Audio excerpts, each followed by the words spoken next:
ઘરફોડ ચોરીના ગુનામાં સંડોવાયેલા બે રીંઢાચોરને ગણતરીના દિવસોમાં મુદ્દામાલ સાથે ધરમપુર પોલીસની ટીમે ઝડપી પાડ્યા.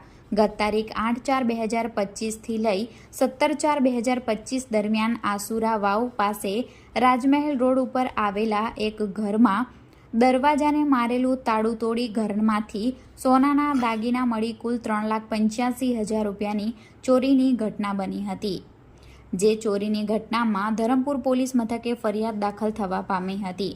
ફરિયાદના આધારે ધરમપુર પોલીસના ઇન્સ્પેક્ટર NZ ભોયા તેમજ police sub inspector RK Prajapati તેમજ ધરમપુર પોલીસ સ્ટેશનના કર્મચારીઓની અલગ અલગ ટીમો બનાવી ગુનાવાળી જગ્યાએથી મળી આવેલા ફિંગરપ્રિન્ટના આધારે આરોપી બાબતે ટેકનિકલ એનાલિસિસ આધારે વર્ક કરતા ગુનામાં સંડોવાયેલા આરોપી લાલજી લક્ષુભાઈ વળવી તેમજ અન્ય સહ આરોપી રવિ સહદાનંદ તિવારી ઉંમર વર્ષ 43 બંનેને ઝડપી પાડી કુલ 1,36,480 રૂપિયાનો મુદ્દામાલ રિકવર કરી બંને આરોપીઓને ઝડપી આગળની કાર્યવાહી હાથ ધરવામાં આવી છે.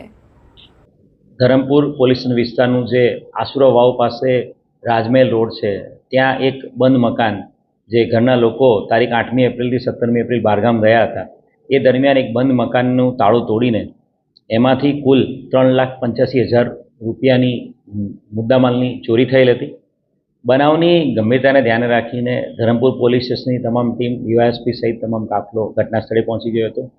છેલ્લા ઘણા સમયથી એની અંદર મહેનત કરવામાં આવી હતી અને એ મહેનતના ફળ સ્વરૂપે આ ઘરફોડ ચોરીના ગુનામાં બે આરોપીને પકડી પાડવામાં સફળતા મળી છે. આ આરોપીને જે પકડી પાડવામાં સફળતા મળી છે એમાં સરકારશ્રીના ગુજરાત સરકારના નાફીસ જે છે એ સોફ્ટવેર ખૂબ જ ઇમ્પોર્ટન્ટ અને ખૂબ જ મદદરૂપ થયું છે.